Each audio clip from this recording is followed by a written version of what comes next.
चलो बच्चों, करते हैं स्टार्ट आज की क्लास। और अभी तक हमने एक चैप्टर कंप्लीट कर लिया अपना, इकोनॉमिक्स का। उस चैप्टर का नाम क्या था? Economy and it's central problems. ठीक है ना, कहने के लिए एक चैप्टर था, लेकिन मैंने आपकी बुक के अकॉर्डिंग उसमें 2 चैप्टर की कवरेज रखी है ना। आपकी बुक के अकॉर्डिंग अगर आप देखोगे तो ये हमारा 3rd चैप्टर है, मेरे हिसाब से 2nd है, और आपकी बुक के हिसाब से 3rd। और जब तक ये चैप्टर पूरा होगा, मेरा तो दूसरा ही चैप्टर पूरा होगा, लेकिन आपकी बुक के अकॉर्डिंग 4था चैप्टर पूरा हो चुका होगा, क्योंकि मैंने इस चैप्टर में कंबाइंड कवरेज रखी है चैप्टर नंबर 3rd की और चैप्टर नंबर 4th की, है ना। आपकी बुक में यहाँ पे ना एक 2 कॉन्सेप्ट चलते हैं, दोनों कॉन्सेप्ट अलग अलग चैप्टर में दिए, मैंने उनका एक ही चैप्टर बना करके मैं आपको पढ़ाऊंगा। ठीक है, तो काफी ठीक ठाक लेंथी चैप्टर है और काफी इंटरेस्टिंग है, सीखने वाला है, थोड़ा इमेजिनेशन में है ये चैप्टर। टेस्ट कॉपी आपको, जैसे कि मैं बता ही चुका हूँ, आपको टेस्ट कॉपी आपकी कल को मिल जाएगी। बाकी आज करते हैं without wasting any more time chapter शुरू, चैप्टर नंबर 2, और चैप्टर का नाम है कंज्यूमर्स इक्विलिब्रियम। क्या है? Consumers equilibrium. यहाँ पे हम कंज्यूमर का इक्विलिब्रियम निकालेंगे। पिछले चैप्टर में मैं आपको पढ़ा के आया हूँ कि माइक्रो इकोनॉमिक्स के अंदर हम कई सारी चीजें लिखी थी वहां पे, कि माइक्रो इकोनॉमिक्स के अंदर हम इन इन चीजों की क्या करते हैं, स्टडी करते हैं। और वहां पे लिखा था कंज्यूमर बिहेवियर। क्या लिखा था? और वो कंज्यूमर बिहेवियर यही चैप्टर है। यहाँ पे हम किसका बिहेवियर पढ़ेंगे? कंज्यूमर का। कि जो कंज्यूमर होता है, वो कंज्यूमर कैसे बिहेव करता है मार्केट में, उसकी नेचर क्या होती है, जब वो बाइंग करता है, जब वो परचेजिंग करता है, वो क्या चाहता है। ठीक है ना, तो वो सारी चीजें हम यहाँ पे पढ़ने वाले हैं। सारी चीजें एक तरफ, सबसे पहले सवाल ये आता है कि जी कंज्यूमर कौन होता है। और मेरे को बताते हुए आपको बड़ी खुशी हो रही है कि आज मेरे को ये नया कोई डिस्कस नहीं करना पड़ेगा कि कंज्यूमर कौन होता है। ऑलरेडी मैंने पहले भी डिस्कस करके रखा है आपको कि कंज्यूमर और कस्टमर में क्या डिफरेंस होता है। कस्टमर कौन होता है? जो गुड्स को परचेज करता है, जो गुड्स को बाय करता है। और कंज्यूमर कौन होता है? जो उसे कंज्यूम कर लेता है। क्या कस्टमर कंज्यूमर भी हो सकता है? ये पूरा बंद कर दो। क्या जो कस्टमर है वो कंज्यूमर भी हो सकता है? बिल्कुल हो सकता है। खरीद के भी वही लेके आया। पापा आइसक्रीम खरीद करके लेके आए तुम्हारे, तुम ट्यूशन में थे, वो उन्होंने खा भी अपने यहाँ पी ली। ठीक है ना। अच्छा, लेकिन कई बार उनके मन में आ गया, अरे नहीं नहीं छोड़, हम तो चल कोई बात नहीं, हम तो बड़े हैं, किसके लिए कर रहे हैं? बच्चों के लिए कर रहे हैं। किसके लिए कर रहे हैं? खरीद के तो कौन लेके आए? पापा, है ना। और किसके लिए रख दी उठा करके? बच्चे के लिए। वो आएगा ना, भी ट्यूशन से पढ़ के आएगा, तो फिर क्या कर लेगा? वो कंज्यूम कर लेगा। तो इस केस में कस्टमर कौन था? पापा। और लेकिन कंज्यूमर कौन है? हाँ, बच्चा। ठीक है, तो आई होप आपको कंज्यूमर का मीनिंग समझ में आएगा। हु अल्टीमेटली कंज्यूम्स गुड्स और सर्विसेज, वो कौन होता है? कंज्यूमर होता है। कस्टमर बाय करता है। और हमें कस्टमर का इक्विलिब्रियम पढ़ना है, कंज्यूमर का? कंज्यूमर का इक्विलिब्रियम पढ़ना है। अब सवाल ये आया, एक चीज तो चलो हो गई क्लियर कि कंज्यूमर कौन होता है। भैया पिछले चैप्टर में तो नहीं बताया था आपने, economy and it's central problem. अरे बच्चे, वो टेक्निकल मीनिंग थे उनके, तो इसलिए मैंने शुरू में नहीं बताए थे। कंज्यूमर को समझना कोई इतनी बड़ी कोई रॉकेट साइंस कोई ना है, सिंपल सा मीनिंग था, तो यहीं पे बता दिया मैंने उसका मीनिंग। अब रॉकेट साइंस तो थोड़ा इसमें है, इक्विलिब्रियम में। हालांकि मजे की बात यह है कि कभी कभी थोड़ा थोड़ा हमने डिस्कस भी किया है कि इक्विलिब्रियम क्या होता है। बताओ इक्विलिब्रियम क्या होता है? Equilibrium is a position of rest. ये किसकी पोजीशन होती है? रेस्ट की पोजीशन होती है। यानी कि it is a position of no change. ये कौन सी पोजीशन होती है? नो चेंज की पोजीशन होती है, जहां पे वो बंदा कौन, किसके बारे में स्टडी कर रहे हैं? यहाँ पे हाउस होल्ड कौन है? कंज्यूमर। जिसकी भी हम स्टडी करते हैं उसे हम हाउस होल्ड बोलते हैं। तो यहाँ पे हाउस होल्ड कौन है? कंज्यूमर, क्योंकि हम कंज्यूमर के बिहेवियर की स्टडी कर रहे हैं। तो कंज्यूमर जिस पोजीशन में आकर के रुक जाएगा, है ना, जिस सिचुएशन में आकर के रुक जाएगा, वो इक्विलिब्रियम पोजीशन होगी, इक्विलिब्रियम की सिचुएशन होगी। क्यों? और वो रुकेगा कब? जब उसे मैक्सिमम सेटिस्फेक्शन मिल गया होगा। क्या मिल गया होगा? मैक्सिमम सेटिस्फेक्शन मिलने पे वो रुक क्यों जाएगा? वो रुक इसलिए जाएगा क्योंकि मैक्सिमम तो मिल चुका, इससे ज्यादा तो मिलेगा और कम वो लेना। तुम बताओ, जब तुम ऑलरेडी एक बिजनेस कर चुके हो या एक जॉब कर चुके हो, जिसमें आप एक, मान लिया अगर कोई जॉब कर रहे हो, तुम उसमें 1 लाख रुपए महीना कमा रहे हो, उस जॉब में तुम्हारी सैलरी है, या तुम बिजनेस कर रहे हो तो तुम उसमें 10 लाख रुपए महीना कमा रहे हो। मैं आपसे पूछना चाहता हूँ, क्या आपको आगे से आदत ऐसी होगी 8 लाख रुपए देखने की अपने बिजनेस में, या 5 लाख रुपए का प्रॉफिट देखने की? क्यों नहीं होगी? क्योंकि हम 10 लाख का प्रॉफिट देख चुके हैं। इंसान की ग्रोथ की तमन्ना होती है, ना कि डिक्लाइन की आशा। समझ में आई ना? इंसान हमेशा अपनी क्या देखना चाहता है? ग्रोथ देखना चाहता है। तुम एक बार 1 लाख रुपए की सैलरी पे काम करने के बाद कोई तुम्हें अगर 60,000 का ऑफर करे तो तुम उसे एक्सेप्ट कर लोगे? कर लोगे? सारे बच्चों को ये पता है, क्योंकि फर्स्ट एंड में एक रेशनल इंसान सबसे बेस्ट एंड बेस्ट ऑप्शन क्या करता है? सेलेक्ट करता है। ठीक है ना? तो वो रुक क्यों जाएगा? क्योंकि इससे ज्यादा तो मिलेगा नहीं। कंज्यूमर को अगर मैक्सिमम सेटिस्फेक्शन मिल गया तो इससे ज्यादा तो मिलेगा नहीं, कम वो लेना चाहेगा नहीं, तो बस उसे वहीं पे रुकना पड़ेगा। और वो स्टेट, वो पोजीशन ही क्या हो जाएगी? इक्विलिब्रियम की पोजीशन हो जाएगी। तो हमें इस चैप्टर के अंदर ये देखना है कि कंज्यूमर कहां पे जाके रुकेगा, वो कब तक बाय करता रहेगा। आप भी है ना, मान लिया मार्केट में कोई बाय कर रहे हो कोई प्रोडक्ट, तो आपको ये पता होना चाहिए ना कि मैं इस प्रोडक्ट को मेरे को कब तक बाय करना है, मैं कहां पे जाके रुकूंगा। तो ये सारी चीजें हम इस चैप्टर के अंदर पढ़ने वाले कि कंज्यूमर किन स्थिति में जाकर के, किस स्थिति में जाकर के रुकेगा, कहां पे वो पोजीशन ऑफ रेस्ट में आ जाएगा। तो कंज्यूमर का इक्विलिब्रियम हमें फाइंड आउट करना है। ठीक है, थोड़ी बहुत मैंने इस चैप्टर की भूमिका बनाई, बाकी देखते हैं इंट्रोडक्शन से।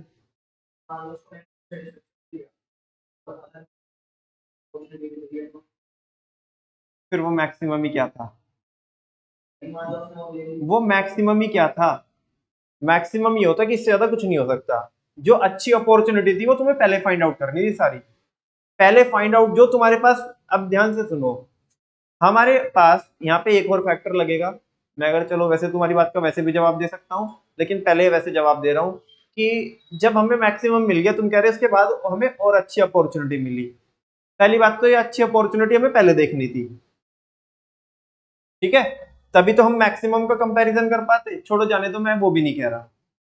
मैं और आपको दूसरा एक रीजन ऐसा बताता हूँ कि आप बोलोगे कि हाँ यार ये वाकई में सही रीजन है।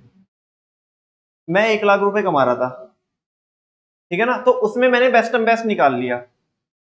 मार्केट में there are so many opportunities available in the market which are better, far better than what we avail today, जब व्हाट आई अवेल टुडे, जो मैं आज अवेल कर रहा हूं जो अपॉर्चुनिटी, उनसे फार बेटर अपॉर्चुनिटी है। मैं तो वरना लेके घूम रहा हूं मार्केट में, तो बीएमवी भी आती है मार्केट में, तो मर्सिडीज भी आती है, रोल्स रॉयस भी आती है। बट द फैक्टर इज, क्या मेरी इनकम अलाउ कर रही है? हाँ बोलो। यहाँ पे मेरे को जो मैक्सिमम सेटिस्फेक्शन निकालना है ना, वो किसको देख करके निकालना है? मेरी इनकम को देख करके निकालना है कि आज जो मेरे पास रिसोर्सेज है, because resources are and wants are. तो तुमने इसी चीज को सोच करके पूछा है ये सवाल कि यार वांट्स तो अनलिमिटेड रहती है, तो मेरी तो वो काफी अच्छी अपॉर्चुनिटी लग रही है मुझे, लेकिन वो मेरी औकात के बाहर है, क्योंकि मेरी रिसोर्सेज, मेरी जो इनकम है वो लिमिटेड है। मेरे को मेरी इनकम में best and best, max to max satisfaction क्या हो सकता है, मेरे को वो निकालना है लिमिटेड इनकम में। ठीक है, किसी का कोई और सवाल आगे चलने से पहले? नहीं, आपको कुछ पूछना है? बाकी किसी को? पीछे भाई साहब, नहीं? आगे चले।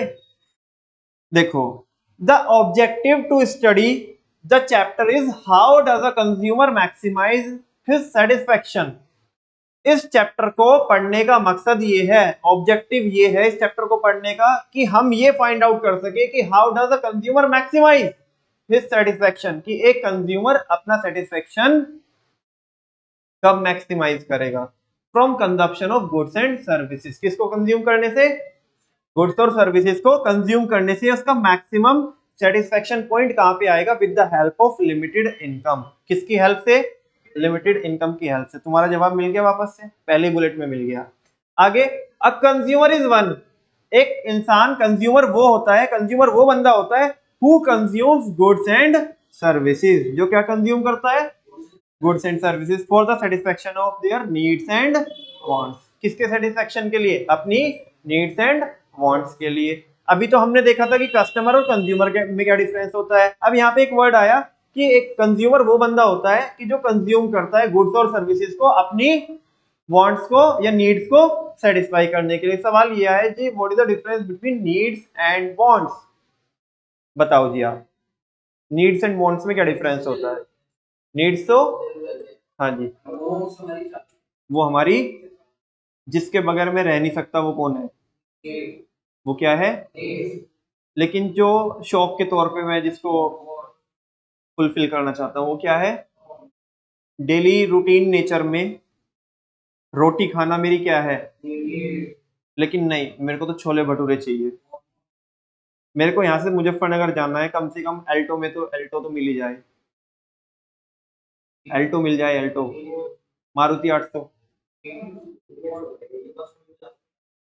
तो वो तो उससे कम ही आ जाएगी। अब मेरे को अकेले जाना है ना, अब मैं बस नहीं लेके जाऊंगा ना, मतलब ऐसा बोल सकते हो तुम, पब्लिक ट्रांसपोर्ट में भी जा सकता हूँ मैं। ठीक है ना? अगर मारुति 800 का, और चलो अभी कंपैरिजन करोगे मारुति 800 का, जैसे कि वो बोल रहा है, मयंक बोल रहा है कि मारुति 800 का कंपैरिजन करो पब्लिक ट्रांसपोर्ट से, तो बताओ क्या मेरी नीड है, क्या मेरी वांट है? नीड तो पब्लिक ट्रांसपोर्ट को एक्सेस करना, वो मेरी क्या है? नीड है। कोई बात नहीं यार, यूपी की बसों में अगर भीड़ होती है तो कोई बात नहीं, दोनों हाथ ऊपर करके चले जाएंगे ऐसे, है ना? नहीं, अब तो खैर लटकने वाला कॉन्सेप्ट तो खत्म ही हो गया। एक जमाना था कि जब लोग लटक लटक के जाते थे, अब तो ऐसा कोई कॉन्सेप्ट ही नहीं है। मारुति 800 मेरे लिए क्या हो गई उस केस में? वांट हो गई। और अगर मैं मारुति 800 का कंपैरिजन करूं वरना से, तो मारुति 800 क्या है? नीड है। और वरना क्या है? वांट है। ठीक है। और अगर मैं वॉकिंग डिस्टेंस है, पैदल चलना पसंद करूं इन कंपैरिजन टू साइकिल, बोलो। एक इंसान जिसकी लिमिटेड इनकम है और साइकिल उसके बजट में नहीं आती है, उसके बाद दो ऑप्शन है कि वो पैदल जा सकता है या साइकिल से जा सकता है। आप बताओ। पैदल जाएगा, वो उसकी नीड है, वो उसकी चाहत है। ठीक है ना? वांट्स है। ध्यान से देखो, जो आपने बताया बिल्कुल सही बताया। Needs are those which are essential for living, जो जीने के लिए जरूरी है, जिसके बगैर मैं रह नहीं सकता, जिसके लिए मैं पागल हूं। मतलब पागल इन द सेंस कि भाई लाइफ को तो सरवाइव करना पड़ेगा ना। लाइफ के सर्वाइवल के लिए कुछ चीजें तो बेसिक होगी। चलो अच्छा, बेसिक नीड बताना मेरे को, जैसे कि फूड, शेल्टर, क्लोथिंग, वही आपने बोला, वाटर वगैरह हो गया। और एजुकेशन भी आज के टाइम में तो क्या है? बेसिक नेसेसिटी है हमारी। अच्छा, नेसेसिटी को मैं नीड बोलूं कि वांट बोलूं? Necessity, need. नेसेसिटी क्या है? जो जरूरत है। जरूरत क्या है? नीड। तो वो सब इसके अंदर आ जाएगी, नीड्स के अंदर। वांट्स देखना, इन इकोनॉमिक्स ऑल डिजायर्स, जितनी भी मेरी चाहत होती है, क्या होती है? Taste and preference. अच्छा, इंसान इंसान को जब जरूरत होती है ना, जब उसे भूख होती है, तो वो टेस्ट नहीं देखता। क्या नहीं देखता? मान लिया तुम्हें बहुत तेज भूख लगी है और घर पे मम्मी ने लौकी भी बनाई हुई है, तो फिर तो ले आओ बस। ठीक है। लेकिन जब तुम छके हुए हो, तो जब कानून बताते हो कि नहीं बताते हो, इसमें ये नहीं है, इसमें वो नहीं है, इसमें मसाला कम है, ठीक है ना, मिर्च तेज डाल दी। इंसान टेस्ट एंड प्रेफरेंसेस, मतलब लाइकिंग और डिसलाइकिंग, वो कब ढूंढता है? नीड्स में ढूंढता है, वांट्स में ढूंढता है? मान लिया कोई एक बैगर है, बैगर, और वो बैगर को, वो पैसे मांग रहा है आपसे, और आपने लेट सपोज उसे 10 रुपए दिए, थोड़ा सा नोट फट रहा था, वो कहने लगा पागल हो गया क्या, कोरा नोट दे निकाल के। बताओ, शाम तक 10 रुपए इकट्ठे नहीं कर पाएगा वो। समझ में आ रही है? क्योंकि वहां पे वो अपनी लाइकिंग और डिसलाइकिंग नहीं चला सकता। नहीं नहीं, मेरे को तो कोरे नोट अच्छे लगते हैं।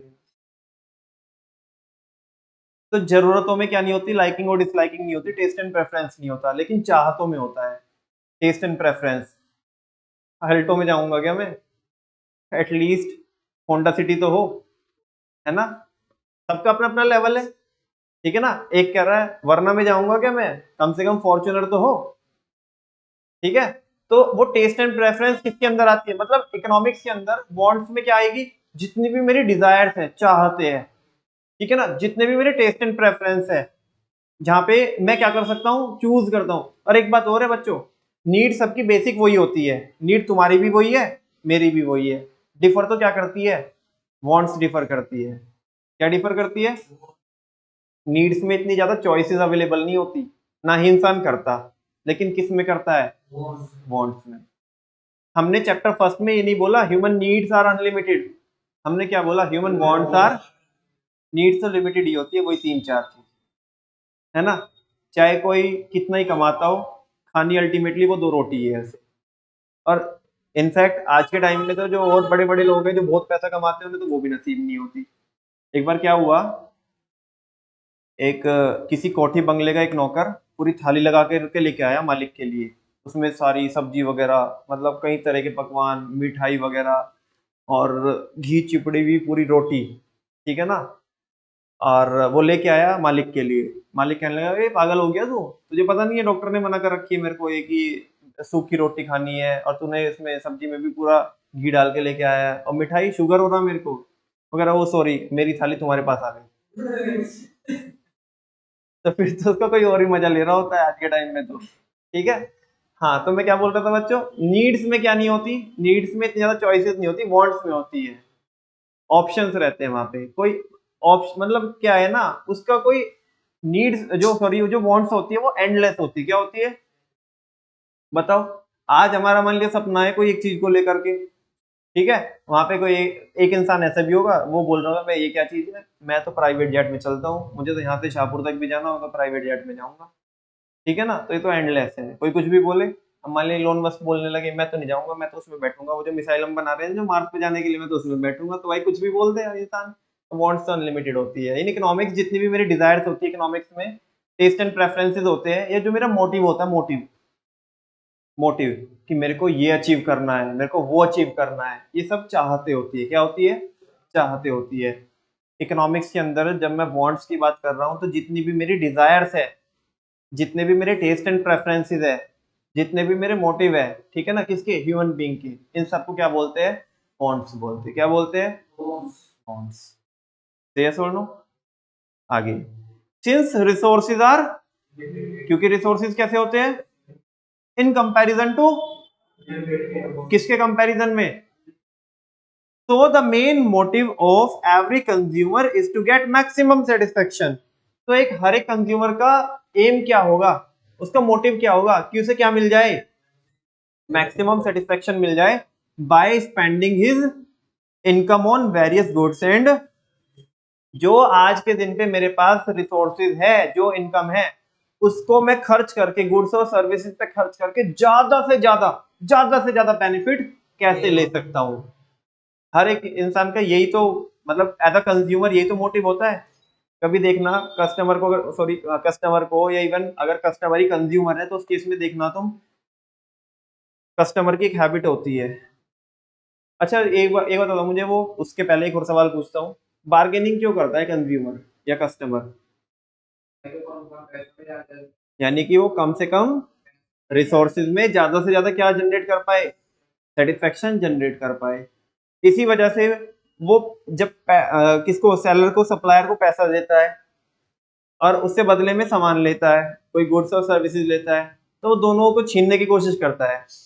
पैसे जो दे रहा है उसको भी छीनने की कोशिश कर रहा है, वो चाहता, क्योंकि पैसा जाता हुआ अच्छा नहीं लगता ना, वो आता हुआ अच्छा लगता है, ठीक है। और जो गुड्स कह रहा, मेरा तो मेरा है ही है, मेरा तो मेरा है ही है, तेरा भी क्या है, मेरा है।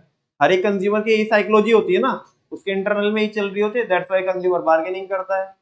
तो ये बोल रहे हैं कि हर एक इंसान क्या करना चाहता है, अपना सेटिस्फेक्शन मैक्सिमाइज करना चाहता है अपनी लिमिटेड इनकम में। अब बात कर रहा है इक्विलिब्रियम की, बेसिक बेसिक चीजें चल रही है, चैप्टर का जो नाम है उसकी मीनिंग को ही समझा रहा है। Equilibrium is the stage of maximum satisfaction. ये कैसी स्टेज होती है, मैक्सिमम सेटिस्फेक्शन की स्टेज होती है या पोजीशन होती है। कौन सी पोजीशन, पोजीशन ऑफ रेस्ट या पोजीशन ऑफ नो चेंज। इसे हम क्या भी बोल सकते हैं, इसको हम बोल सकते हैं मैक्सिमम सेटिस्फेक्शन की स्टेज बोल सकते हैं, या पोजीशन ऑफ रेस्ट बोल सकते हैं, पोजीशन ऑफ नो चेंज भी बोल सकते हैं। इट मींस, अब फाइनली दोनों को कंबाइन करो। हमने कंज्यूमर का मीनिंग देख लिया, इक्विलिब्रियम का मीनिंग देख लिया, और उसके साथ में हमने कस्टमर और कंज्यूमर का डिफरेंस, नीड्स और वांट्स का डिफरेंस वगैरह वगैरह, ये सारी चीजें देख के आए। चैप्टर के नाम को अगर अब हम क्या करते, कंबाइन कर दे, तो क्या निकलता है, कंज्यूमर इक्विलिब्रियम। क्या मैं ये बोल सकता हूँ कि consumer equilibrium is a situation, consumer equilibrium is a situation in which a consumer derive मतलब obtain करना, लेना, in which a consumer derives maximum satisfaction। यहाँ पे वो क्या डिराइव कर रहा है, किससे डिराइव कर रहा है maximum satisfaction, bye consuming goods and services. क्या कंज्यूम करने से, हाँ, consumer equilibrium is a situation in which a consumer derives maximum satisfaction from his limited income या by spending his limited income, क्या spend करके, अपनी limited income को spend करके, and he doesn't want any change in his existing behavior, और वो अपने existing behavior में अब कोई change भी चाहता, क्यों नहीं चाहता वो change अपने behavior में, अब क्योंकि उसे मैक्सिमम सेटिस्फेक्शन मिल चुका है अपनी लिमिटेड इनकम में। इससे ज्यादा तो बोल दो ना, इससे ज्यादा तो मिलेगा नहीं, कम वो लेना, तो अपने बिहेवियर में वो चेंज आ रहा है, वो बस वो वहां पे आकर के रुक जाएगा, थम जाएगा, स्टैटिक वाली पोजीशन में आ जाएगा, डिस्क ब्रेक लगा देगा, इसी को बोलते हैं इक्विलिब्रियम। और बस हमें ये निकालना है कि एक कंज्यूमर कब तक बाय करता रहेगा, बाय करता रहेगा और कहां पे आकर के वो रुक जाएगा। इस चैप्टर के अंदर अलग अलग कॉन्सेप्ट है, उसके थ्रू हमें ये निकालना है। बोलो बात समझ में आई कि नहीं आई? आगे चल सकते हैं। एक बार ये देखना, ये बुलेट मैंने जो बोला ये वही लिखा है। It means consumer equilibrium is the state, state माने राजस्थान, यूपी, महाराष्ट्र, ऐसा स्टेट। तो स्टेट माने पोजीशन, स्टेट माने स्थिति, कंडीशन। ये एक ऐसी कंडीशन होती है, एक ऐसी स्टेज भी बोल सकते हो, स्टेट के बजाय क्या भी बोल सकते हो, स्टेज भी बोल सकते हो। ये एक ऐसी स्टेज है in which a consumer derives maximum satisfaction, derive का मतलब ऑब्टेन, जहां पे वो क्या ऑब्टेन करता है, हाँ इसको स्टेट भी बोल सकते हो और पोजीशन भी बोल सकते हो, जहां पे उसे मैक्सिमम सेटिस्फेक्शन मिलता है and doesn't want any change in his existing behaviour, और वो अपने बिहेवियर में कोई भी चेंज चाहता नहीं, यानी कि वो इस पोजीशन में आकर के रुक जाएगा, इसी को बोलते हैं कंज्यूमर इक्विलिब्रियम। नेक्स्ट टॉपिक है थियरीज ऑफ कंज्यूमर बिहेवियर।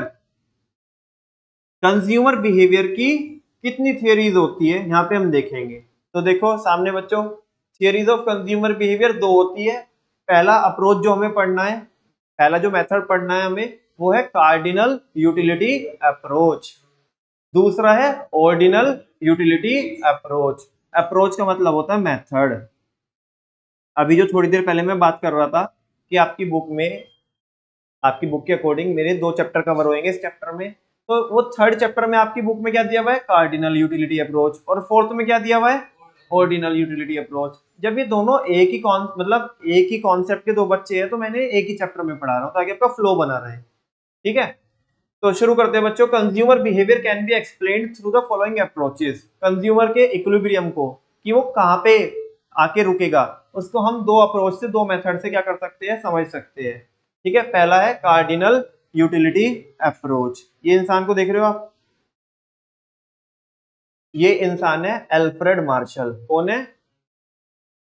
प्यार से हम इसे बोलते हैं ए मार्शल। क्या बोलते हैं, बोलो क्या बोलते हैं हम प्यार से? ए मार्शल। क्या बोलते हैं? हाँ, शॉर्ट में कभी आपने किसी बुक में देखा हो तो वो ऐसे ही लिखते हैं, कई बार इसका पूरा नाम लिख देते हैं Alfred Marshall, ALFRED, Alfred Marshall, MARSHALL। ठीक है ना, या कई बारी में शॉर्ट में लिख देते हैं ए मार्शल, उसे हम प्यार से बोलते हैं ए मार्शल। क्या बोलते हैं? हाँ, ए मार्शल ने क्या दिया, अल्फ्रेड मार्शल ने कौन सा अप्रोच दिया, कार्डिनल यूटिलिटी अप्रोच। जैसे इकोनॉमिस्ट होते हैं, वो सॉरी साइंटिस्ट होते हैं ना, साइंटिस्ट अपने प्रिंसिपल्स देते हैं, है ना, या लॉ देते हैं, जैसे न्यूटन ने अपने लॉ दिए, या बाकी वो दूसरा बंदा कौन है, अल्बर्ट आइंस्टाइन, तो उसने अपने कुछ लॉ दिए काइनेटिक एनर्जी वगैरह का। तो ऐसे यहाँ पे इकोनॉमिक्स के अंदर कौन देते हैं लॉ, इकोनॉमिस्ट। बात समझ में आई आपको, सेस और नो?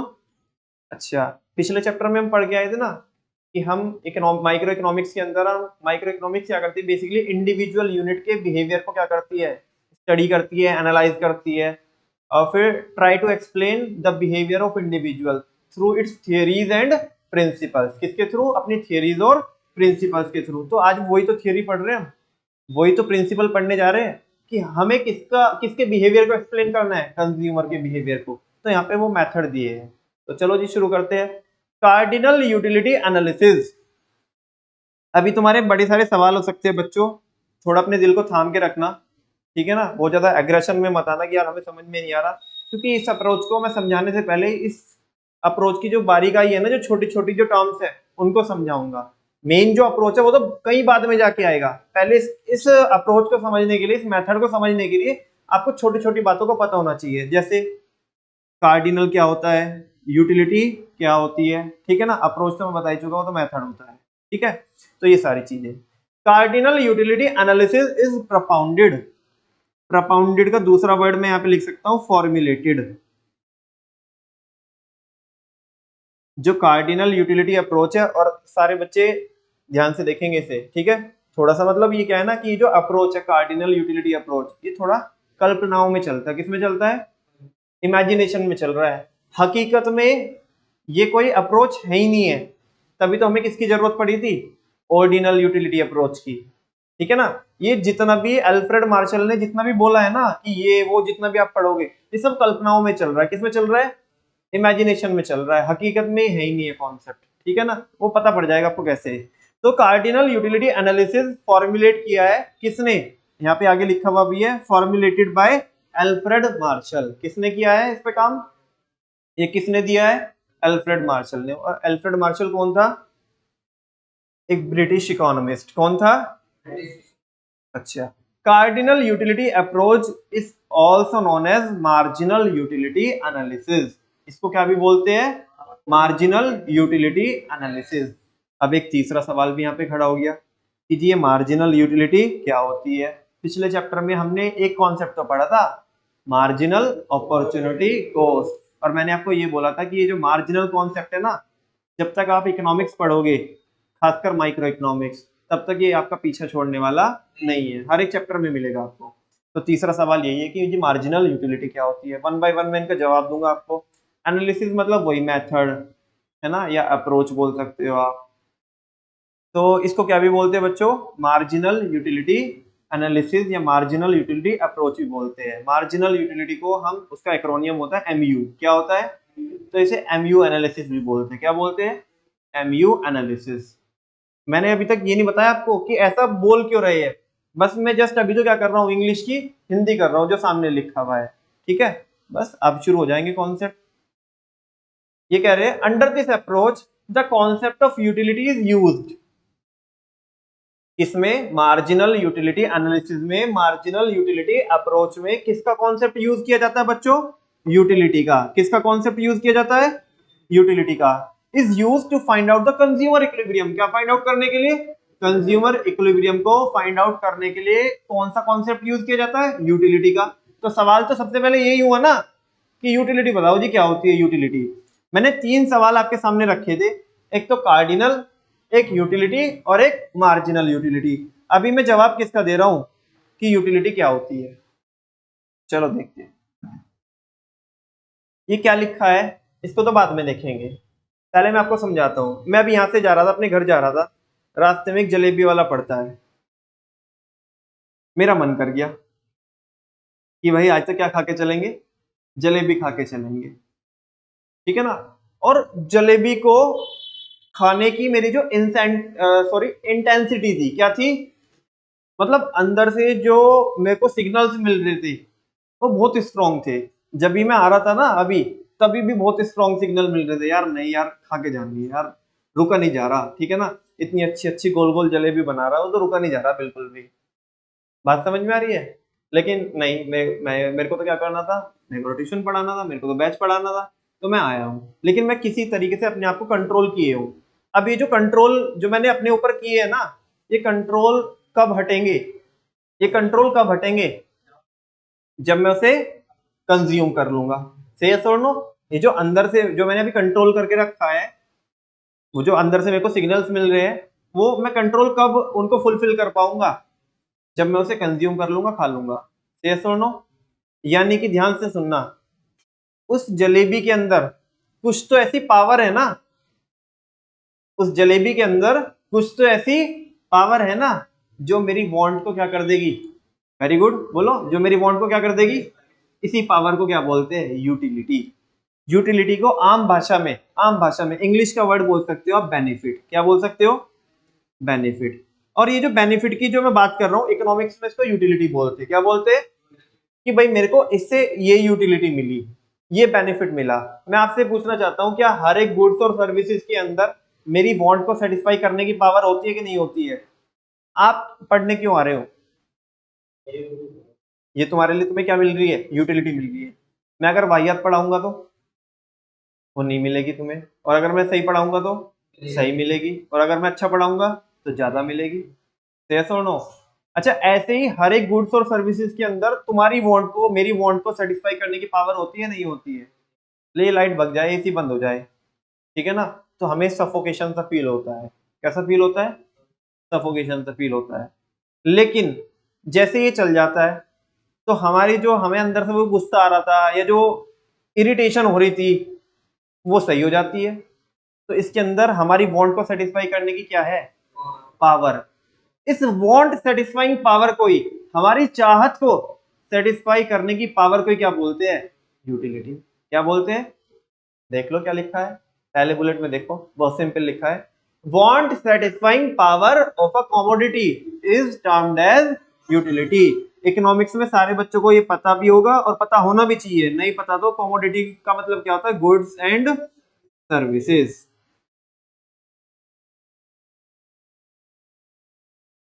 किसी भी गुड्स और या सर्विसेज की जो वांट सेटिस्फाइंग पावर होती है, उनके अंदर जो वांट, मेरी चाहतों को सेटिस्फाई करने की जो क्या होती है? पावर होती है, उस पावर को ही क्या बोलते हैं? यूटिलिटी बोलते हैं। यस और नो? उसे क्या बोलते हैं? यूटिलिटी बोलते हैं। क्या बोलते हैं? अच्छा, एक चीज पूछूं आपसे, बुरा तो नहीं मानोगे? मान लिया मुझे तो जलेबी पसंद है, लेकिन तुम्हें नहीं है, तुम कह रहे हैं ये भी कोई खाने की चीज है, बकवास। तो जलेबी से जो मिलने वाली यूटिलिटी है वो मेरे लिए तो क्या होगी? मुझे तो यूटिलिटी उससे क्या मिलेगी? ज्यादा मिलेगी।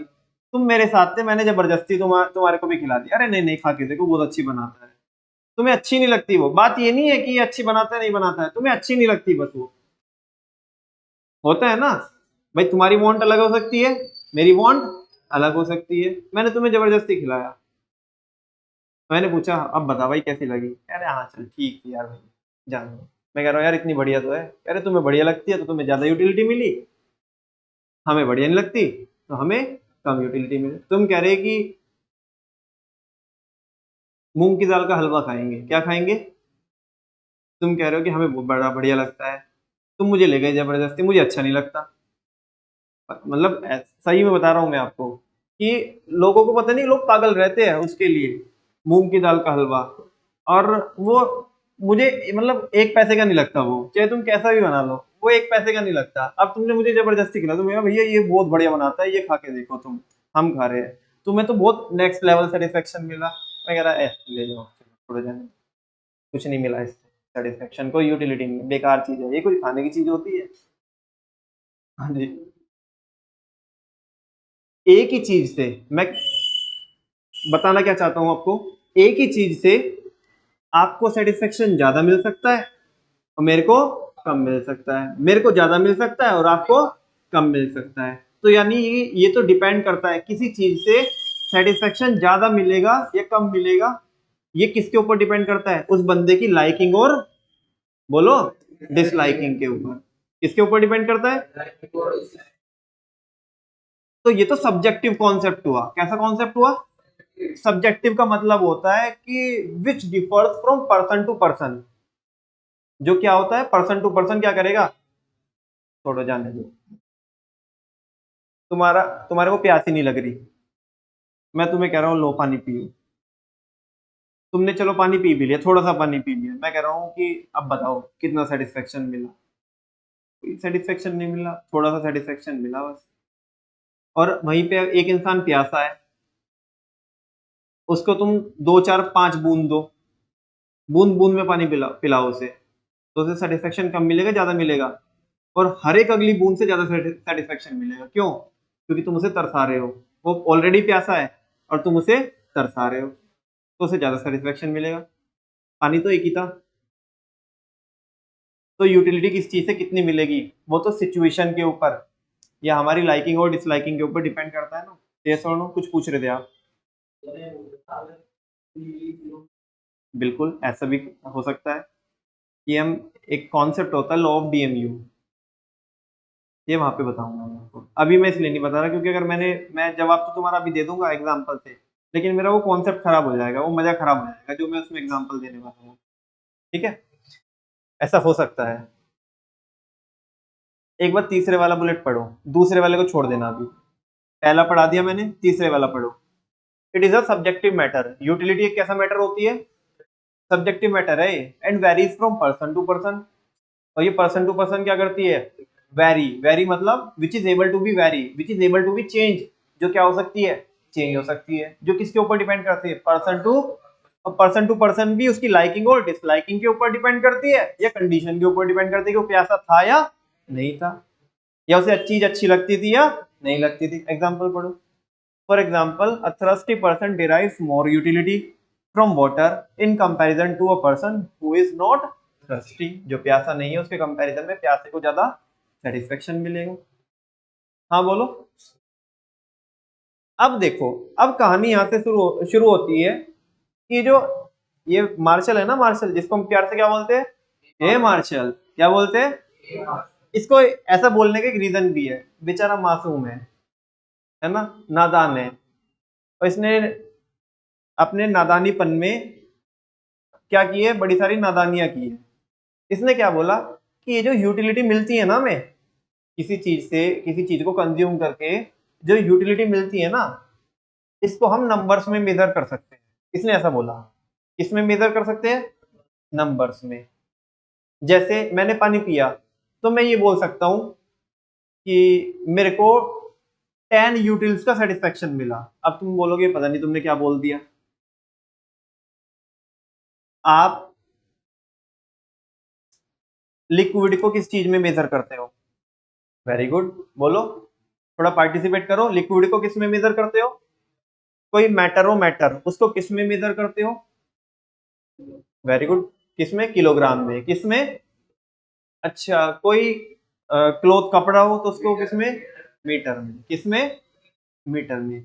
तो ये इंसान ने दो चीजें बोली कि एक तो यूटिलिटी को हम एक्सप्रेस कर सकते हैं नंबर्स में, और यही कार्डिनल अप्रोच होता है। कार्डिनल अप्रोच, जब हम यूटिलिटी को मेजर कर सकते हो नंबर में, तो ये कार्डिनल अप्रोच होता है। ठीक है ना। और इसने बोला कि जो नंबर में, जैसे कि मैं बोलूं कि मेरे को 10 सेटिस्फेक्शन मिला। क्या मिला? अभी 10 तो मैं क्या बोल रहा हूँ, 10 मिला। मैंने पानी पिया एक गिलास, मेरे को 10 सेटिस्फेक्शन मिला। ये क्या बात हुई? तुमने पानी पिया, तुम कह रहे हो मेरे को 20 सेटिस्फेक्शन मिला। ये क्या बात हुई? और हमने पता कैसे लगाया ये? चलो वो तो बात की बात है कि पता कैसे लगाया, लेकिन इसने बोला कि ये अजीब सा लग रहा है, तो इसको एक यूनिट देते हैं। क्या देते हैं? यूनिट देते हैं। जैसे आप मैटर को किलोग्राम में मेजर करते हो, लिक्विड को लीटर में मेजर करते हो, कपड़े को मीटर में मेजर करते हो। ठीक है ना। तो इसने बोला कि इसकी भी हम एक यूनिट देंगे, और वो यूनिट क्या है? यूटिल्स। क्या है? यूटिल। ठीक है ना। मैंने एक गिलास पानी पिया, तो मैं कह रहा हूं कि मेरे को 10 यूटिल्स का सेटिस्फेक्शन मिला। क्या मिला? यूटिलिटी को यूटिल्स में क्या कर रहे हैं हम? मेजर कर रहे हैं। अब तुम्हारा सवाल यह है, ये बताओ ना मन भैया, तुमने कैसे बोला ये? थर्मामीटर घुसेड़ा तुमने कोई अपनी बॉडी के अंदर, तुम्हें कैसे पता पड़ा कि 10 यूटिल्स का सेटिस्फेक्शन मिला? या हम पानी पियेंगे तो हमें कैसे पता पड़ेगा कि कितने यूटिल्स का सेटिस्फेक्शन मिलेगा? बच्चों यही तो दिक्कत है। दिक्कत ही यही है कि जो ये, तभी तो मैं इसे क्या बोल रहा हूं, मैं इसको जिस नाम से, जैसे मैं बुला रहा हूं इसको एल्फ्रेड मार्शल को, तो मैं इसकी नादानी की वजह से ऐसे बुला रहा हूं इसको। ठीक है ना। ऐसा नहीं है कि ये इतना इतना मतलब इतना बेचारा भी नहीं है। इतना बेचारा भी डिक्लेयर मत कर देना, इसके बड़े कंट्रीब्यूशन भी है। ठीक है ना। और भी इसने बहुत सारी थियरीज दी है। पूरे डिमांड वाले चैप्टर में इसने बड़ा कंट्रीब्यूशन है। डिमांड की कई सारी थियरीज इसने दी है, तो वहां पे पढ़ेंगे फिलहाल। लेकिन मैं इस कॉन्सेप्ट को बता रहा हूँ, तो इस कॉन्सेप्ट के लिए तो मैं इसको नादान नहीं बोलूंगा। क्या बोलूंगा? नादान। दैट्स वाई मैं इसको क्या बोल रहा हूँ? ए मार्शल। क्या बोल रहे हैं? ए मार्शल। बेचारा नादान है ना। इसने बोला कि यूटिलिटी को किस में मेजर कर सकते हैं? यूटिल्स में मेजर कर सकते हैं, यानी कि नंबर्स में मेजर कर सकते हैं, और उनकी इसने यूनिट दी यूटिल्स। दुनिया में आज तक ऐसा कोई डिवाइस नहीं बना जिससे हम यूटिलिटी को क्या कर पाए? थर्मामीटर से आप क्या पता लगा लोगे? टेम्परेचर। बुखार नहीं, टेम्परेचर। ठीक है, टेम्परेचर पता लगा लोगे। सही है, सुनो। लेकिन ऐसा कोई थर्मामीटर नहीं बना जिससे यूटिलिटी पता चल जाए, या कोई ऐसा डिवाइस नहीं बना जिससे कोई बॉडी में कहीं तो लगाओ और यूटिलिटी पता चल जाए कि कितना यूटिल, कितना सेटिस्फेक्शन मिला हमें। इसको केवल यूटिलिटी को एक्सप्रेस नहीं किया जा सकता, सॉरी डिस्क्राइब नहीं किया जा सकता। क्या नहीं किया जा सकता? इट कैन ओनली बी महसूस्ड। इसको केवल क्या कर सकते हैं, माने it can only be felt. इसको केवल क्या कर सकते हैं? फील कर सकते हैं। क्या कर सकते हैं? फील कर सकते हैं। अच्छा, मैं फील करके मेरे को कुछ फील हो रहा है, मान ले तुम भी प्यासे थे और मैं भी प्यासा था, मैंने भी पानी पिया, तुमने भी पानी पिया। अब किसी थर्ड बंदे ने ये पूछा कि भाई साहब आप बताओ आपको कितना सेटिस्फेक्शन मिला, कितने यूटिल्स का सेटिस्फेक्शन मिला। इन्होंने अपनी कोई कैलकुलेशन की, इंटरनली साइकोलॉजिकली कोई कैलकुलेशन की और एक नंबर बोल दिया, कह रही जी मेरे को तो 50 यूटिल्स का सेटिस्फेक्शन मिला। कितने का मिला? मैं कह रहा हूँ कि मेरे को 850 यूटिल्स का सेटिस्फेक्शन मिला। अब बताओ ये क्या बात हुई? प्यासा ये भी था और मैं भी था। अब ये यहाँ पे इनकंसिस्टेंसी आ गई ना। मैं इस अभी से मैंने ये भी नहीं बताया कॉन्सेप्ट है क्या, और इस कॉन्सेप्ट को बताने से पहले मैं इसकी कमी गिनाने लग गया हूँ आपको कि इसकी कमी है क्या।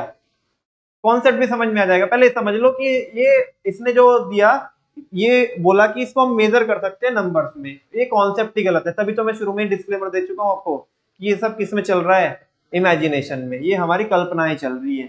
हमने एक अपनी सपनों की दुनिया बनाई है, ठीक है ना, कि उस सपनों की दुनिया में ऐसा ऐसा ऐसा हो रहा होगा, और बस हम उसमें आगे आगे बढ़ते जा रहे हैं। और मजे की बात ये है, सपनों की दुनिया में इसने बहुत सारे थियरीज और कॉन्सेप्ट, फॉर्मूलाज वगैरह भी दे दिए। और हद तो जब होगी कि मैं तुम्हारे तुम पे हाँ भी भरवा लूंगा कि हाँ बोलो कि ये सही है या नहीं है। मैं कमी भी गिनवा रहा हूं तुम्हें, और मैं तुम्हें एग्री भी करवा दूंगा कि हाँ वो जो बोल रहा है वो सही भी बोल रहा है। तुम हाँ भी करोगे, प्रूफ भी हो जाएगा वो, ठीक है ना। लेकिन वो पढ़ना चालू करेंगे तब होएगा। बोलो बात समझ में आई कि नहीं आई इतनी? दूसरे वाला बुलेट पढ़ा दूं? हाँ, ऐसा इसने बोला, मैं नहीं बोल रहा।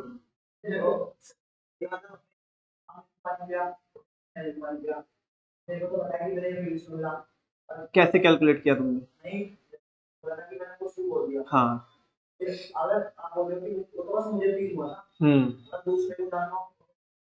दूसरे को, तो यही तो कमी है ना इसमें, कि वो बस तुम्हें पता चलेगा, मुझे मेरा पता चलेगा। तभी तो अभी ये जो अगले वाला अप्रोच है ना, ऑर्डिनल यूटिलिटी अप्रोच, इस पे काम किया है प्रोफेसर हिक्स एंड एलन ने। किसने काम किया? और इसने किसको ललकारा? जैसे हाँ, ए मार्शल को, ए मार्शल छपरी, तू क्या दुनिया को पागल बनाता है, ऐसा कोई कॉन्सेप्ट होता नहीं है। तभी तो हमें किसकी जरूरत पड़ी? ऑर्डिनल की। इसमें कमी थी, यही तो कमी है इसमें जो तुम बोल रहे हो। तुम्हें तुम्हारा पता चलेगा, मुझे मेरा पता चलेगा। बात करेगा टेम्परेचर की, तुम्हारा टेम्परेचर मैं मेजर कर सकता हूँ, मेरा टेम्परेचर तुम्हें सामने से पता चल जाएगा कि टेम्परेचर ज्यादा हो रहा है कम हो रहा है। समझ में आ रही है बच्चों बात? लेकिन इस कॉन्सेप्ट की दिक्कत ये है कि इसमें यही नहीं पता चलेगा, बस मेरा मेरे को पता चलेगा, तुम्हारा तुम्हारे को पता चलेगा, और उसमें भी कोई कंसिस्टेंसी नहीं है। तुम भी उतने ही प्यासे थे, तुम भी उतने ही किलोमीटर चल के आए पैदल, और मैं भी तुम्हारे साथ ही था। तुम एक कोई अलग ही नंबर बोल रहे अपनी दुनिया में, मैं एक कोई अलग ही नंबर ही बोल रहा हूँ। कोई बोल रहा है कि तुम्हारे में इतनी इनकंसिस्टेंसी क्यों है, वो हमें भी नहीं पता। बस मैं बोलूंगा मेरे अंदर से आया है, भाई मेरे को इतना सेटिस्फेक्शन मिला, मैं प्यासा था, मैं बूंद बूंद के लिए तरस रहा था, किसी ने मुझे पानी पिलाया तो मैं तृप्त हो गया, मैं सेटिस्फाई हो गया, तो मेरे मन से आया ये नंबर, बहुत शांति मिली, ठीक है ना। तुम भी यही कह रहे हो, और जबकि नंबर में बहुत ज्यादा इनकंसिस्टेंसी आ रही है, तो यही प्रॉब्लम है, ठीक है। आगे सेकंड वाला अगर मैं बुलेट आपको पढ़ने बोलूं तो देखो, ये देखो यार, utility is the anticipated. Anticipated का मतलब होता है एक्सपेक्टेड। क्या होता है? एक्सपेक्टेड। एक्चुअल नहीं है कोई, ये एंटिसिपेट कर रहे हैं, बस हम अपने मन से बना रहे हैं, एक्सपेक्ट कर रहे हैं कि इतना मिला होगा मेरे को, जिसका कोई स्टैंडर्ड कैसे मेजर करूं मैं, कोई कुछ भी बोल दे। तो यूटिलिटी इज द एंटिसिपेटेड या एक्सपेक्टेड सेटिस्फेक्शन। ये क्या होता है? एंटिसिपेटेड या एक्सपेक्टेड सेटिस्फेक्शन होता है। डिराइव्ड, जो हमें मिला है, किसको मिला है? कंज्यूमर को मिला है। किसके कंजप्शन से? From the consumption of a commodity that can satisfy his her wants, जो उसकी वांट को क्या कर सकते हैं? सेटिस्फाई। वापस से देखो, यूटिलिटी एक क्या है? एंटिसिपेटेड सेटिस्फेक्शन है। क्या है? जो एक्चुअल में है, या बस मैं उसे एस्टिमेट कर रहा हूं? एस्टिमेट कर रहा हूं, एक्सपेक्ट कर रहा हूं, एंटिसिपेट कर रहा हूं, कोई भी वर्ड यूज कर सकते हो। जो कंज्यूमर को मिला है किसके कंजप्शन से, कमोडिटी के कंजप्शन से। वो कमोडिटी क्या कर सकती है, उसकी वांट को सेटिस्फाई कर सकती है। तभी तो बोला था कि want satisfying power of a good is called as utility. वापस से इतना पढ़ो फिर। भैया दोबारा दोबारा क्यों पढ़ा रहे हो, ये समझ में आया ना, ये थोड़ा टिपिकल पोर्शन चल रहा है। एक बार ये तुम्हारे दिल को टच कर गया है ना कि हाँ मैं समझ में आ गया, आगे की बिल्डिंग बना देंगे। यही नहीं समझ में आया तो आगे कुछ भी समझ में नहीं आएगा। ये एग्जाम्पल तक पढ़ो।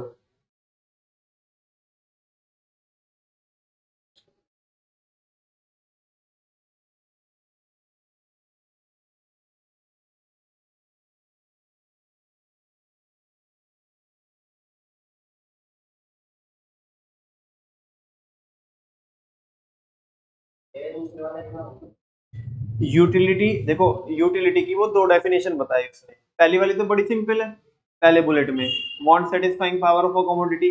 उसको थोड़ा और टेक्निकली बता रहा है, यूटिलिटी को ही एक्सप्लेन कर रहा है और टेक्निकल टर्म्स में कि यूटिलिटी एंटीसिपेटेड सेटिस्फेक्शन होता है। हाँ, जो हम मान रहे हैं, जैसे तुम अपना मान रहे थे मैं अपना मान रहा हूं, तो वो माना हुआ, एस्टिमेटेड किया हुआ, मतलब एस्टिमेट किया हुआ, वो ऐसा सेटिस्फेक्शन है जो मेरे को मिल रहा है। मेरे को मतलब कंज्यूमर को, मैं कंज्यूमर की बात कर रहा हूँ इस चैप्टर में। कंज्यूमर को मिल रहा है, क्या करने से मिल रहा है, कमोडिटी को कंज्यूम करने से मिल रहा है। वो कमोडिटी क्या कर सकती है, उसकी वांट को सेटिस्फाई कर सकती है। यूटिलिटी एक ऐसा एंटीसिपेटेड सेटिस्फेक्शन होता है जो एक कंज्यूमर मान के चल रहा है कि ये मेरे को इसको कंज्यूम करने से मिलेगा, जो चीज मेरी वांट को क्या कर सकती है, सेटिस्फाई कर सकती है। सही सुनो। अब बताओ ये यहां तक समझ में आएगा, आगे चल सकता हूँ। आगे देखो, बस हो गया मेरा काम। Utility can be measured in cardinal numbers, ये किसने बोला, ए मार्शल ने। किसने बोला, ये यहीं पे तो नादानी कर दी इसने। यही तो इसका सबसे खराब चीज हुई। इसने बोल दिया कि utility can be measured in cardinal, इसको उस टाइम पे जितना समझ आई इसको, इसने उसके अकॉर्डिंग बताया। ठीक है ना। फिर नए नए इकोनॉमिस्ट आए, मॉडर्न इकोनॉमिस्ट आए, तो उन्होंने इसको चैलेंज किया, इसको क्रिटिसाइज किया कि तूने दुनिया को पागल बनाया है। ठीक है, इधर देखो, utility can be measured in cardinal numbers. इसने बोला यूटिलिटी को मेजर कर सकते किसमें, कार्डिनल नंबर्स में, such as 1 2 3 4 5 6 7 8 9 10 and so on etcetera etcetera. ठीक है ना। These numbers are measured in utils। In numbers को हम किस में मेजर कर सकते हैं, यूटिल्स। या यूटिल बोले तो यूटिल is the unit of utility. ये यूटिलिटी की क्या होती है, यूनिट होती है। अगर कोई आपसे पूछे what is the unit of utility, तो क्या बोलोगे आप, यूटिल्स। यानी कि जैसे हम 1 किलो 2 किलो ऐसे बोलते हैं ना, तो ऐसे सेटिस्फेक्शन को हम किस में मेजर कर रहे हैं, यूटिल्स में। मेरे को एक गोलगप्पा खा करके मेरे को 5 यूटिल्स का सेटिस्फेक्शन मिला, अपने मन से बोल रहा हूँ बस मैं। तुम बोलो कैसे, इसका जवाब नहीं है मेरे पास। इसका जवाब तो उसने ही नहीं दिया, जब कोई डिवाइस ही नहीं है मेजर करने का। यही इसकी कमी है सबसे बड़ी। ठीक है, आगे आगे बोल भी दिया देखो इसने। इसने अपने, ये मैं कह रहा हूं ना, ये बात बात पे नादानी कर रहा है। क्या कर रहा है, कौन, ए मार्शल, है ना। तभी तो हम इसे क्या कह रहे हैं, ए मार्शल। इसने एक्सेप्ट भी कर लिया कि यूटिल्स आर इमेजिनरी। ये कैसे नंबर्स है, इमेजिनरी नंबर्स है, ये कल्पनाओं में चल रहे हैं, ये हमने एक सपनों की दुनिया बनाई है। एंड साइकोलॉजिकल यूनिट, ये क्या है, जो हमारी साइकोलॉजी से आ रही है, इंटरनली आ रही है। कुछ नहीं, कोई मेजर नहीं है कि भाई इसको भी अगर ये भी कंज्यूम करेगा मैं भी कंज्यूम करूंगा तो सेम मिलेगा सेटिस्फेक्शन, नहीं। अब हमारे अंदर से साइकोलॉजी से आ रहा है। ठीक है ना, मेरे को लग रहा है यार बड़ा जबरदस्त है प्रोडक्ट, ये बड़ा सेटिस्फेक्शन मिला, मजा आ गया यार।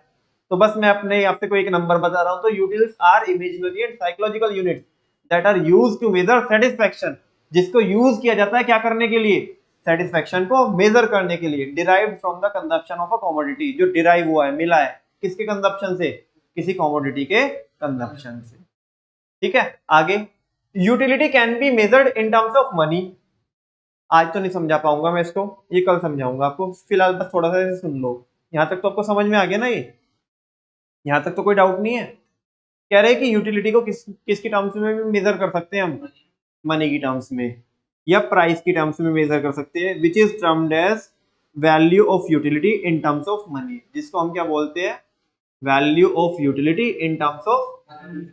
अरे बच्चों, मैं अगर यूटिलिटी को, छोड़ो जाने दो, थोड़ा सा भी बताता हूँ, ज्यादा नहीं बता रहा हूँ क्योंकि टाइम हो रहा है बस तुम्हारा भी। तो मैं अगर ये बोल दूं अपने मन से, अपने मन से बोल रहा हूँ। तुम बोलोगे जी कैसे आया है, कोई मेरे पास इसका जवाब नहीं है। मैं ये कह रहा हूं कि 1 utils is equal to 5 rupees. क्या बोल दूं? 5 रुपीज, अपने मन से बोल दिया मैंने।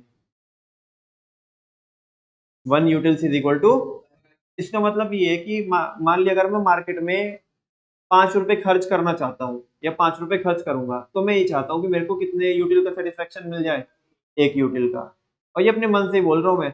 तुम बोल रहे हो, तुम अपने घर से कुछ अपनी थियरी लेके चल रहे हो, अपनी अजम्पशन लेके चल रहे हो। तुम कह रहे हो कि अगर मार्केट में मैं जाके क्या करूंगा, अगर मेरे को 1 यूटिल का सेटिस्फेक्शन मिलना है तो मैं उसके लिए कितने रुपए खर्च करूंगा, 2 रुपए। तुम कह रहे हो 1 util is equal to 2 rupees. ये बच्चा कह रहा है 1 util is equal to 1 rupee. और ऐसे सब कोई कोई रोक कोई ना है, कोई कुछ भी मान सकता है। एक बच्चा कह रहा है कि अगर मैं 10 रुपए खर्च करूंगा तो मेरे को कम से कम कितना मिलना चाहिए, 1 यूटिल का सेटिस्फेक्शन मिलना चाहिए। एक कह रहा है मैं क्या करूंगा, आधा रुपया खर्च करूंगा तो मेरे को 1 यूटिल का सेटिस्फेक्शन मिलना चाहिए। तो सब अपना अपना मान रहे हैं।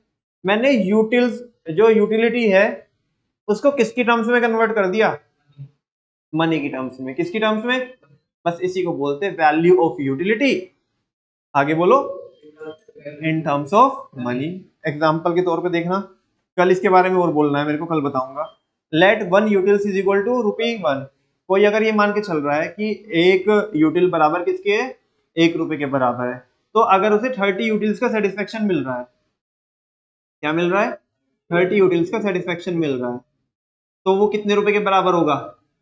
बोलो कितने रुपए के बराबर होगा? थोड़ा सा बस एक एक स्टेटमेंट और सुन लो, बस फिर आपको छोड़ रहा हूं। एक इंसान ने ये माना कि 1 रुपी बराबर कितना है, 1 यूटिल है, और उसे कोई गुड को कंज्यूम करके, ध्यान से सुनना, अभी देखना एकदम से आइस पाइस धप्पा लगेगा कि तुम्हें लगेगा कि यार एकदम से वक्त बदल गया, जज्बात बदल गए, कि पता नहीं हुआ क्या है।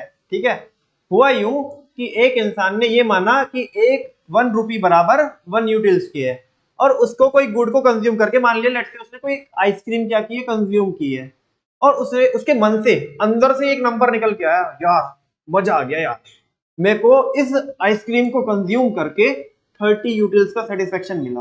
कितना मिला? 30 यूटिल्स का सेटिस्फेक्शन मिला। और वो चाहता था 1 रुपए को खर्च करके 1 यूटिल का सेटिस्फेक्शन लेना। कितना चाहता था? हाँ, बात समझ में आ रही है? अच्छा, वो जो आइसक्रीम खरीद के लेके आया, जो उसने कंज्यूम कर ली, वो आई 20 रुपए की थी। कितने की आई थी? मैं आपसे पूछना चाहता हूं, इसको फायदा हुआ है, नुकसान हुआ है? 1 रुपया खर्च करके 1 यूटिल का सेटिस्फेक्शन चाहता था ये, ठीक है ना। लेकिन इसको सेटिस्फेक्शन मिला कितने का, 30 यूटिल्स का। कितने का मिला? तो इसका मतलब इसे कितने रुपए खर्च करने चाहिए थे, 30 रुपए। लेकिन इसने एक्चुअली में खर्च कितने किए? मैं आपसे पूछना चाहता हूं, ये फायदे में नुकसान में है? और फायदे की चीज जब होती है, फायदे का जो सौदा होता है, तो हम उसे और खरीदेंगे या नहीं खरीदेंगे? हाँ बोल दो बस। बात समझ में आ रही है? अब यहाँ से ये ट्रैक पे आ गया बस कॉन्सेप्ट, अब इसके अंदर और हम आगे की बिल्डिंग बनाते जाएंगे। तो अभी ये हो गया फायदे में। और अगर मान लिया ये आइसक्रीम आ रही होती 50 रुपए की, अगर ये आइसक्रीम आ रही होती 50 रुपए की, ये घर से क्या सोच के चला था कि 1 रुपया खर्च करूंगा तो कितने का सेटिस्फेक्शन मिलना चाहिए, 1 यूटिल का। लेकिन एक एक बात और तय है बच्चों, बिना कंज्यूम किए क्या नहीं मिलेगा? मम्मी उसमें रसोई में कुछ बना रही है और खुशबू आ रही है, बस क्या आ रही है ना, क्या खुशबू से आप पेट भर सकते हो? क्या सेटिस्फेक्शन मिल जाएगा? उस केस में तलब और बढ़ेगी, ठीक है ना। अंदर से जो हमारी इंटेंसिटी है वो और ज्यादा स्ट्रांग होगी उस चीज के लिए, ठीक है। एक्चुअली में तो उसे कंज्यूम करके क्या पता चलेगा, पता चलेगा।